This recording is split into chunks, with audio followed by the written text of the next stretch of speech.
आजकल जिन लोगों के पास साइकोलॉजी और डिज़ाइन में पीएचडी है, वो आपके अटेंशन को चुरा रहे हैं और आपको पता भी नहीं लगने देते। आपको ऐसा लगता है कि ये नॉर्मल है, सभी ऐसा करते हैं, लेकिन हकीकत में ये एक जाल है जिसमें ज़्यादातर लोग फंस चुके हैं, सभी नहीं।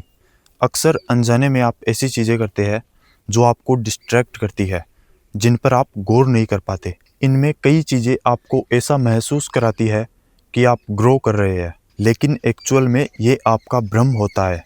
जब आप किसी सजेशन को एक्सेप्ट करके उस पर रिएक्ट या रेस्पॉन्ड करते हैं बजाय साइलेंट रहने के, तो आप कंट्रोल में है, क्योंकि आप उन चीज़ों के लिए अवेलेबल है, आप बिजी तो है ही नहीं। इस स्थिति में उनके लिए आपको यूज़ करना और आसान हो जाता है। इसके विपरीत जब आप खुद के रास्ते पर निकलकर खुद के पर्पस को चेज़ करते हैं, तो ये उनके लिए अनकंफर्टेबल बन जाता है। एक बार खुद से सवाल पूछिए, क्या आप वही व्यक्ति बन रहे हैं जो आप बनना चाहते हैं? कौन सी ऐसी चीज़ें हैं जो आपको सोचने से रोक रही है? ज़रा सोचिए, आप फोकस क्यों नहीं कर पा रहे और आप फोकस क्यों करना चाहते हैं? For your goals, your hobbies, your ambitions, your dreams, your desires, your peace. पूरे 23 मिनट्स बर्बाद हो जाते हैं जब आप एक नोटिफिकेशन देखते हैं। बताता हूँ कैसे। जब आपके पास एक नोटिफिकेशन आती है तो आप सोचते हैं कि ओनली 1 और 2 मिनट्स लगेंगे, देख लेता हूँ। लेकिन नहीं, आपको अपना फोकस वापस लाने में एवरेज 23 मिनट्स लग जाते हैं। ये सबसे खतरनाक सच है। चलिए इसे रिसर्च के साथ साइंटिफिक पर्सपेक्टिव से समझते हैं। आपका दिमाग हर 47 सेकंड्स में भटकने की कोशिश करता है, मतलब कि आपका फोकस ओनली 47 सेकंड्स तक रह पाता है। 2004 में एक व्यक्ति का एवरेज फोकस टाइम था 2.5 मिनट्स। आज ओनली 47 सेकंड्स रह गया। इसलिए सवाल यह उठता है कि क्या हमारा दिमाग कमज़ोर हो गया और क्यों हम डिस्ट्रैक्टेड बन चुके हैं। यूनिवर्सिटी ऑफ कैलिफोर्निया की डॉक्टर ग्लोरिया मार्क ने 20 साल तक ह्यूमंस को ट्रैक किया। 2004 में हम किसी स्क्रीन पर एवरेज 150 सेकंड्स फोकस कर पाते थे। 2012 में ये गिरकर 75 सेकंड्स हो गया और 2020 तक ओनली 47 सेकंड्स। मतलब हर 8 ईयर्स में हमारी फोकस एबिलिटी लगभग आधी हो रही है। लेकिन इससे भी डरावनी बात, जब आप डिस्ट्रैक्ट होते हैं तो वापस पूरी तरह फोकस करने में एवरेज 23 मिनट्स एंड 15 सेकंड्स लगते हैं। यानी कि सिर्फ एक नोटिफिकेशन चेक करने की कीमत है 23 मिनट्स एंड 15 सेकंड्स। और ये कोई ऑटोमेटिक नहीं हो रहा, ये एक डिज़ाइन किया गया सिस्टम है। अभी जो डिवाइस आपके हाथ में है, इसमें हर नोटिफिकेशन, हर रेड बेज, हर इनफाइनाइट स्क्रॉल, ये सब इसी डिज़ाइन का हिस्सा है। अब जानते हैं कि इस डिस्ट्रैक्शन से आपके दिमाग के अंदर क्या होता है। जब आप फोकस करते हैं तो आपके ब्रेन के प्रीफ्रंटल कॉर्टेक्स में न्यूरॉन्स एक साथ फायर करते हैं। ये न्यूरॉन बीटा बर्स्ट पैदा करते हैं। ये एक कंट्रोलर की तरह काम करता है कि कौन सी जानकारी दिमाग में प्रवेश करेगी और कौन से सेंसरी सिग्नल्स या थॉट्स को दबाया जाएगा, और किस काम पर न्यूरॉन्स की एक्टिविटी बढ़ेगी और किसे इग्नोर किया जाएगा। कुल मिलाकर यह डिसाइड करता है कि यहाँ ध्यान दो, वहाँ नहीं। अपने दिमाग को एक इंटरनल वाइट बोर्ड की तरह सोचिए। जब आप कोई आर्टिकल लिख रहे हैं, उस वाइट बोर्ड पर वो सारी इन्फॉर्मेशन होती है जो आपको चाहिए। फिर अचानक आप ईमेल चेक करते हैं और आपका दिमाग पूरी वाइट बोर्ड को इरेज करके नई इन्फॉर्मेशन लिखने लगता है। जब आप वापस आते हैं तो वो वाइट बोर्ड पूरी तरह इरेज नहीं हो पाता, कुछ रेजिड्यू रह जाता है। यह है अटेंशन रेजिड्यू। यही वजह है कि आप पूरे दिन रैपिड टास्क स्विचिंग के बाद एग्जॉस्टेड महसूस करते हैं, भले ही आपने कुछ खास नहीं किया, सिर्फ डिस्ट्रैक्शन की वजह से। और जो सोशल मीडिया कंपनीज है वो इस एग्जैक्ट मैकेनिज्म को समझती है। आपके ब्रेन में एक केमिकल है डोपामीन। MIT के न्यूरो साइंटिस्ट्स ने डिस्कवर किया कि डोपामीन सिर्फ रिवार्ड सिस्टम एक्टिवेट नहीं करता, इसी के साथ यह डिसाइड करता है कि आपका अटेंशन कहाँ जाएगा। आपने कई बार सुना होगा कि आपका स्मार्टफोन और सोशल मीडिया आपकी लाइफ को डिस्ट्रॉय कर रहे हैं, लेकिन फिर भी आप इसे इग्नोर कर देते हैं और उसी में फंसे रहते हैं। क्यों? क्योंकि ये एक पावरफुल एडिक्शन है। देखिए, आपका स्मार्टफोन ये एक स्लॉट मशीन की तरह है, लेकिन ये तो उससे भी खतरनाक है, क्योंकि ये हमेशा आपकी जेब में रहता है। कसिनो डिजाइनर्स ने डिकेड्स पहले डिस्कवर किया था कि अनसर्टेनिटी सबसे ज़्यादा डोपामिन स्पाइक देती है। वेरिएबल रिवार्ड्स ज़्यादा एडिक्टिव होते हैं फिक्स्ड रिवार्ड्स के मुकाबले। इंस्टाग्राम का पुल टू रिफ्रेश मेथड यह स्लॉट मशीन हैंडल की तरह है। रेड नोटिफिकेशन बेज यह कसिनो की फ्लैशिंग लाइट्स की तरह है। जब आप बिना वजह फ़ोन चेक करते हैं तो आपको नहीं पता क्या मिलेगा, शायद एक मैसेज, शायद कुछ नहीं। ये मे बी ही सबसे पावरफुल डोपामिन ट्रिगर है। जब वो नोटिफिकेशन आता है आपका डोपामिन स्पाइक बूम हो जाता है और जैसे ही वो डोपामिन डिप होता है वो फीलिंग तुरंत डिसअपीयर हो जाती है और आप फिर से चेक करना चाहते हैं। उस डोपामिन की चाहत में नतीजतन आप एक एंडलेस लूप में फंसे रह जाते हैं। कैरोलिंस्का इंस्टीट्यूट की स्टडी में 8,000 से ज़्यादा बच्चों को 4 साल तक ट्रैक किया गया।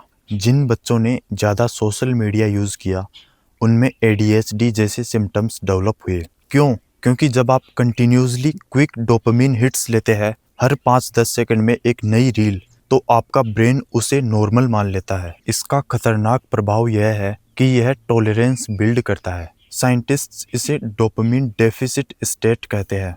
आपका ब्रेन अब इतने हाई डोपामिन लेवल्स का आदी हो गया है कि नॉर्मल एक्टिविटीज़ जैसे कि रीडिंग, राइटिंग, टॉकिंग, थिंकिंग, ये सब तो बोरिंग लगने लगती है, क्योंकि ये यूज़फुल एक्टिविटीज़ आपको इंस्टेंट ग्रेटिफिकेशन नहीं देती।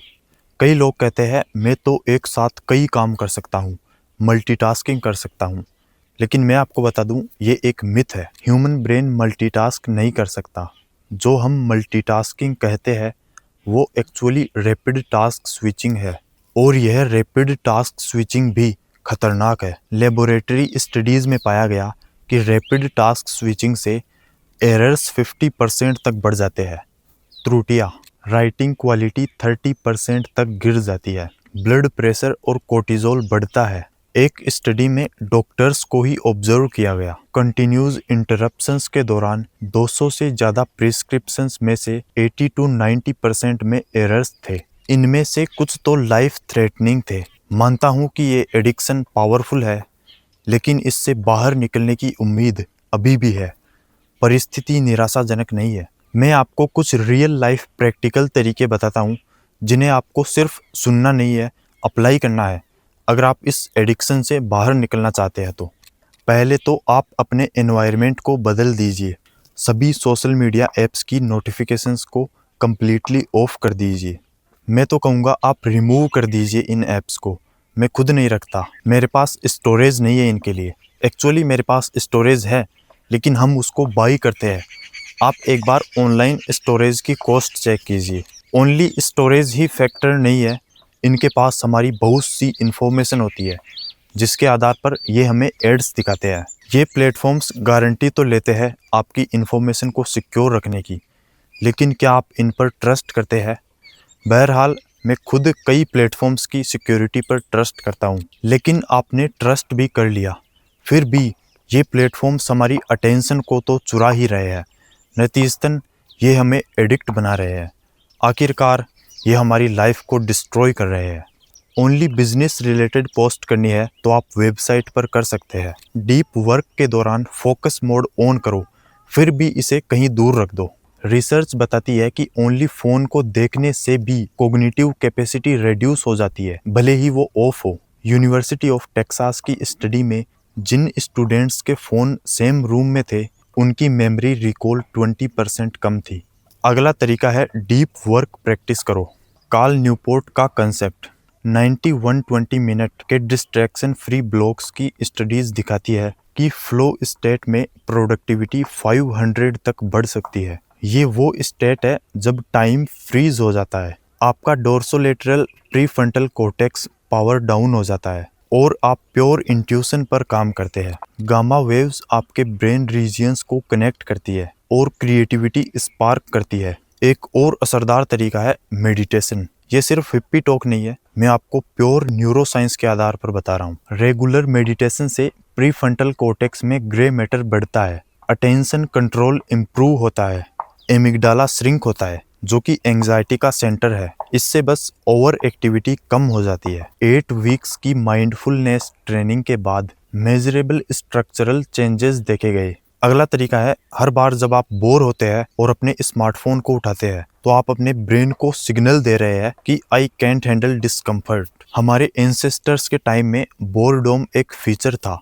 इसीलिए ये स्वाभाविक भी है। एक और डेंजरस बात जानिए, ये ओनली प्रोडक्टिविटी का इश्यू नहीं है, ये आपकी हैप्पीनेस का भी इश्यू है। हार्वर्ड यूनिवर्सिटी के साइकोलॉजिस्ट मैथ्यू किलिंग्सवर्थ और डेनियल गिलबर्ट ने 2250 लोगों पर बड़े पैमाने पर स्टडी किया, 2,50,000 डेटा पॉइंट्स। उन्होंने पाया कि हम अपने वेकिंग आवर्स का 46.9% यानी लगभग आधा समय कुछ और सोचते हुए बिताते हैं। इसमें शॉकिंग डिस्कवरी यह है, जब भी हमारा माइंड वेंडर कर रहा होता है हम सिग्निफिकेंटली लेस हैप्पी होते हैं। रिसर्चर्स ने पाया ओनली 4.6% हैप्पीनेस डिपेंड करती है एक्टिविटी पर, लेकिन 10.8% हैप्पीनेस डिपेंड करती है कि आपका माइंड प्रेजेंट है या नहीं। यहाँ समझने वाली बात यह है, माइंड वेंडरिंग अनहैप्पीनेस का कोज है, कॉन्सिक्वेंस नहीं। पहले आपका माइंड वेंडर करता है, फिर आप अनहैप्पी होते हैं। आप डिशेस धो सकते हैं और हैप्पी हो सकते हैं। अगर आप फुली प्रेजेंट हो या एक्सोटिक वेकेशन पर भी अनहैप्पी हो सकते हो अगर आपका मन कहीं और है। अंत में मैं यही कहना चाहूंगा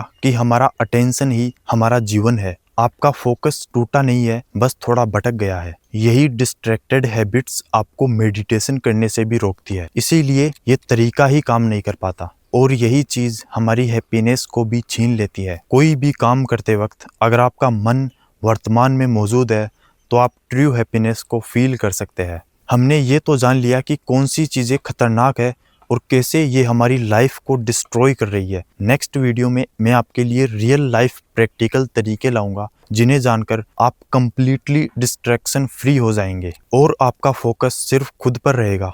आप सिर्फ खुद को ग्रो करेंगे, ये मेरा वादा रहा। इस चैनल पर हम सच को उजागर करते हैं और जागरूकता फैलाते हैं, इसी उद्देश्य के साथ ताकि दुनिया में मज़ा और खुशहाली बनी रहे। अगर आपको यह वीडियो थॉटफुल लगा तो इसे लाइक कीजिए, सब्सक्राइब कीजिए। इस बारे में आपके कोई भी विचार या सवाल है तो कमेंट्स में ज़रूर लिखिए। धन्यवाद, मिलते हैं अगली वीडियो में।